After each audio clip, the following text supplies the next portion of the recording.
posachedwapa tikupatsirani zimene wayankhula Bon Kalindo lero lino pa 2 May 2025. takhalani pompo ndipo tamvetserani mwachidwi.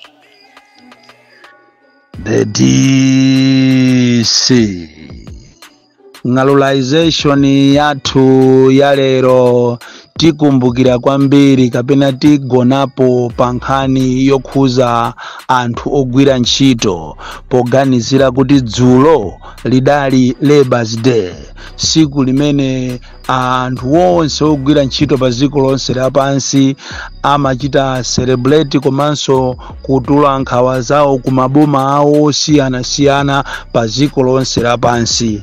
Ndipo lero nkhani zathu zambiri tikambirana zokhuzana ndi nkhanza kapena umoyo wa anthu umene amakumana nawo malo osiyanasiyana a ntchito kuno ku Malawi.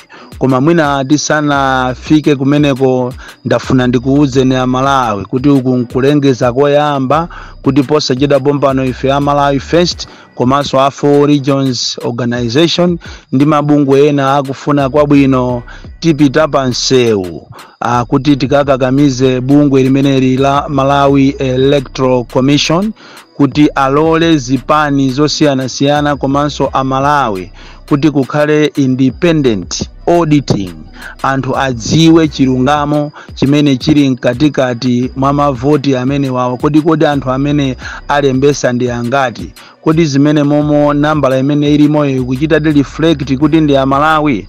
Tikungofuna tinene kunena kuti kupereka warning kwa Annabel Mtalimanja kunena kuti a Malawi ife sife anthu opusa ndipo sitizalola to be gagged. Zisankho zimene zikubwerazi ndi zisankho za Malawi, and you are only there as a referee. You are not there to gag anyone. You are not there to dictate and tell Malawians what to do. And mwina ndingokukumbusa iweyo kunena kuti siwe oyamba kukhala wamkulu wa Malawi Electoral Commission, kwakhala kwanzako mbuyomu. Koma behavior imene mukuonesa inu amayi si inunso wefe to be a woman, mukupanga zinthu zodabwisa kwambiri. And mwinanso inu a opposition ndakuwuzani kale mo pafupi kapena mo mwakanthawi kukuwuzani kunena kuti nthawi yokuti mukachite complain ndi inoyo, nthawi yokuti mukachite lodge complaint ku makhoti ndi inoyo. Although the best way is to boycott my elections amene wawa, chifukwa ngati simudziwa zimene zili mkatimo, ngati akukaniza kudziwa kuti anthu adziwe zimene zili mkatimo, so it's a wastage of time and resources. And ndikondwere kwambiri former president Bakiri Muluzi komanso Mai Joyce Banda alankhulapo pa nkhani imene yonena kuti pakuyenera pakhale special independent auditing kuti anthu adziwe, komanso nkhani ya mathematic chigadget chimenechi anthu asakufuna kuti anthu azagwirise ntchito mathematic. Nkhani ina imene tikufuna kukambirana pano ikupatula imene ya mademo amene takonza posachedwa apa, ndipo press conference iliko wiki ya mawa ino ndiyo khuzana ndi mavuto amene akukumana ndi anthu ku area 25 ku Lilongwe Health Center. Area 25 Health Center ku Lilongwe chaku TTC uko ndi Health Center kapena chipatala chimene chinayenera kuti chizithandiza anthu ambirimbiri ochokera madera osiyanasiyana makamaka 25 ndi madera ena. Koma zimene zikuchitika pa chipatala chimenechi ndizomvesa chisoni. You cannot believe ya Malawi kunena kuti chipatala chimene chili mkatikati mwa Lilongwe pa Nchombo umati ukayima kumayiona State House kuti ndiyo, koma chipatala chimenechi chilibe magesi. Ndipo ukupita kumene koko sungathandizidwe. Andi kuli madokotala amwano kwambiri amene akumalamula anthu osauka kuti ngati akufuna chithandizo azipereka ma 3,000. Kodi anthu osauka 3,000 angayitenge kuti? The reason why this hospital was built there, anaziwa kuti kumene kuja kuli anthu ambiri amene ndi osapeza bwino, amene ndi osauka, andi chipatala chikuyenera achite provide with beautiful services. Koma zomvesa chisoni kuti kuli dokotala wina amene akuti anthu akamulankhula ati amafika ponyanyala kuti sagwira ntchito ndipo samafuna kulamulidwa. Amene inde amene akuwauza anthu kunena kuti ngati ukufuna mankhwala pereka 3000, ngati si ulibe 3000 ndiye kuti basi iweyo tikuyenera tingokulembera mankhwala kuti ukathandizidwe kwina kwache. Ndizomvetsa chisoni kwambiri zimene zikuchitika ku area 25 health center cha ku TTC. Andi panafunikira kuti inu aboma muyang'ane kwambiri ndi diso lalikulu kumeneko, chifukwa posachedwa pompano kuzachitika ngozi yoopsa anthu ataukira kumeneko kuti apangika mademo chifukwa cha augwira ntchito apa chipatala chimenechi cha pa 25 ku TTC uko kulilongwe kandi ku kumene kuja anthu akuzunzika kwambiri sakupasidwa chithandizo moyenerera komanso kumalamulidwa kuti apereke makobiri ma 3000. Mayi wina mwana wache wadwa anadwala malungo kumachita kumvesa kuti alibe chisoni, kumachita kumvesa chisoni kuti alibe ndalama, kumadokotala amene kumakakamizabe kuti apereke ndalama basi. So nkhani zathu zalero ndizokhuzana ndi ufulu kapena siku la anthu ogwira ntchito limene limatchedwa kuti Labour's Day. Ndi siku limene limakumbukiridwa pa dziko lonse lapansi kuganizira umoyo wa anthu ogwira ntchito zosiyana-siyana, kaya amboma kaya private sector. Anthu amene wawa ambiriwa amapheredwa maufulu wawo. Andi kukakhala kunoko ku Malawi maufulu wa anthu amene wandesa amaganiziridwa kuti ali ndi ufulu, be it wasalale komanso ufulu wawo wapa ntchito omakhala ndi zinthu zowayenereza kuti azigwira ntchito. Andi ku Malawi kunoko zikungochita kuonekeratu kuti anthu ife timangosatira siku limeneli chifukwa chokuti mayiko ena akupanga, koma ngati kuli ziko lomvesa chisoni limene siliganizira anthu apa ntchito ndiye kuno ku Malawi.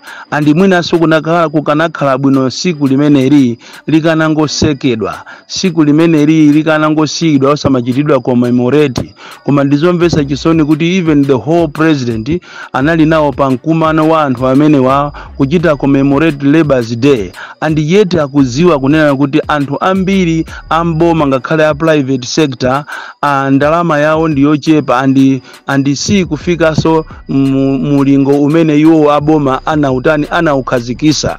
Ku Malawi kuno anthu akuzunzika kwambiri ogwira ntchito. Andi tiyeni titenge ku Ministry of Labor konko, Ministry of Labor mukaone mmene anthu akuzunzikira. Even ku Ministry of Labor ko ngakhale nkhani za magesi kulibeko, kumachita operate ni makandulo.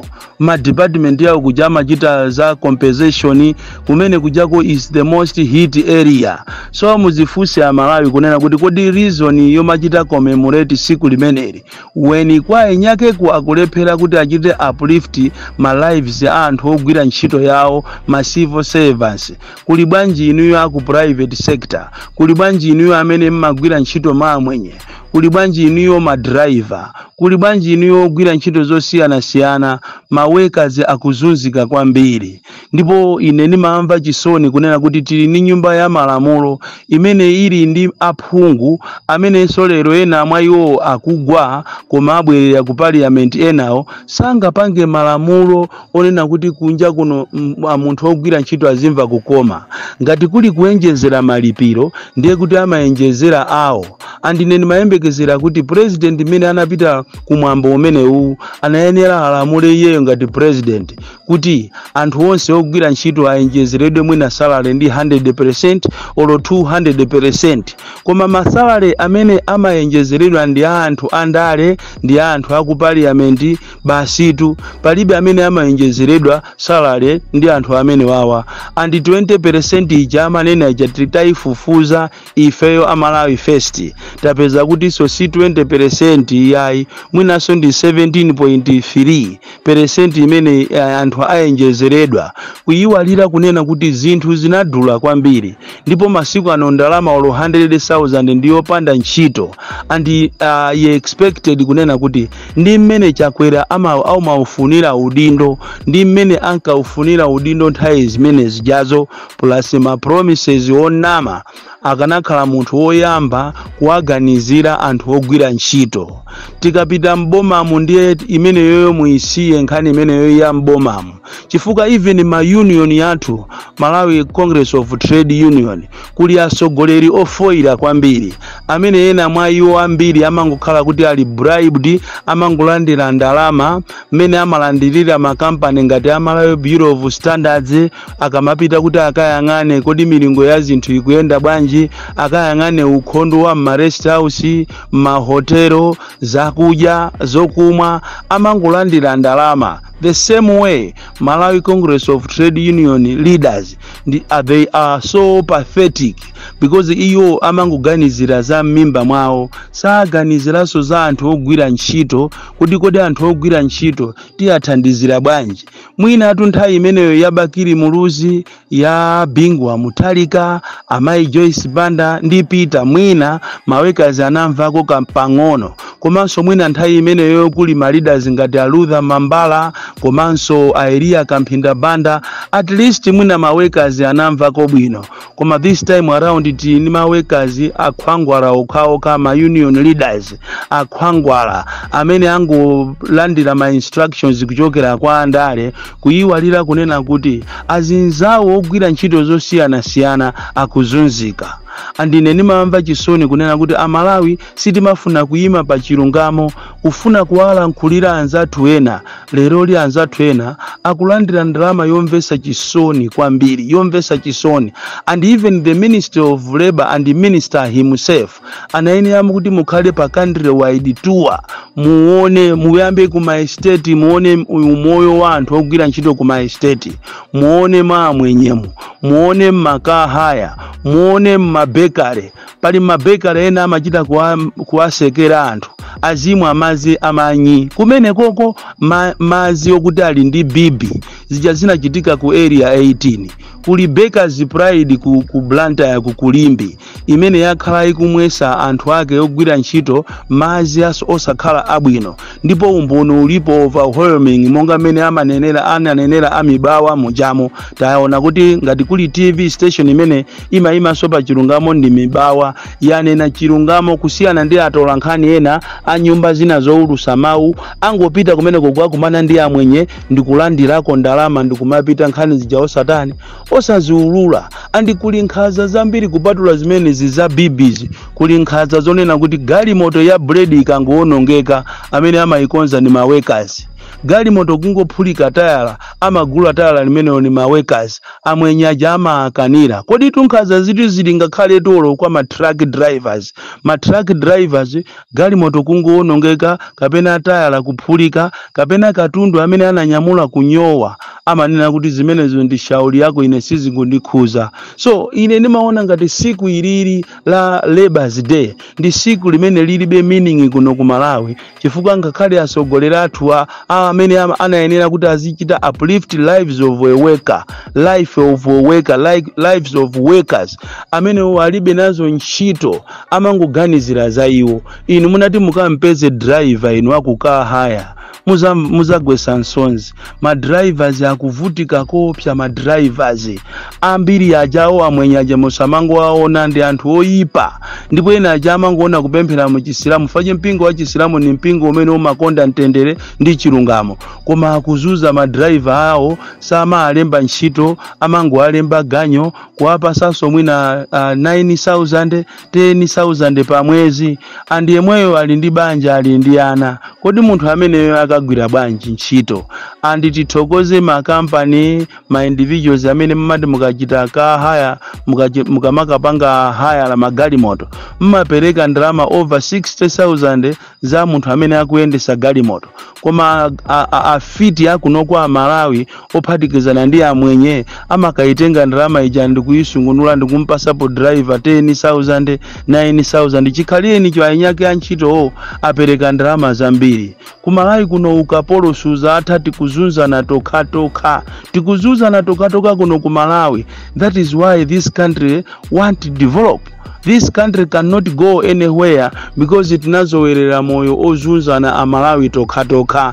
moyo osakondana. That is why siku limene lilibe meaning, and it's just a wastage of time kuti dziko ndi dziko tizikakhala ndikumakakambirana nkhani ya Labour's Day pomwe anthu ake amene akugwira ntchito kumeneko ma workers yo sakusamalidwa.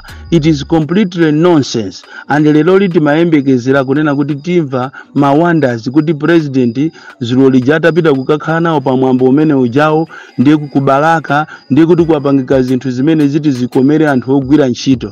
Koma anthu ogwira ntchito akuzunzika kwambiri. Tikunena pano muzapite ulo maloji ena tu ma ministers ali ni maloji, koma kuona salary imene ikulandira anthu kumene koko 30,000 50,000 ngati wantchito wa nyumba. Komanso kuti paja munanena kuti minimum wage ndi 100, minimum 100. Koma panopa mupite mukafufuze mukapezeka kuti zimene ziyazo zimangokambidwa ndi andale. Ndiye kuli a polisi, ndiye kuli ame, ndiye kuli manesi, ndiye kuli maziphunzisi. Zomvesa chisoni zokha andi ngati kuli dziko limene limazuza anthu ache ogwira ntchito ndiye kuno ku Malawi. Ku Malawi ndi dziko limene silizatheka. Andi tikayembekezera kunena kuti mwina mutonse alliance muzinthu zizasinthamo, koma papa ndiye ndi wesi eni. That is why tikukukumbusani inu a opposition kunena kuti mukuyenera muzuke, andi mademo amene akubwera mukuyenera kuti muthandizirepo. Siti kunena kuti mudipase ndalama, ife siti madya ndalama zanu, koma tikunena kuti mutuluse anthu anu ndicho linga kuti tikamuchite force amene chifukwa chakutenga ngati ma elections wandi abambo ache kapena amayi ache amene ujayo wankulu wameke ujayo. Chisankho ichichi ndi cha Malawi, and ife ya Malawi you've got the right kuti tikavotere munthu amene tikumufuna.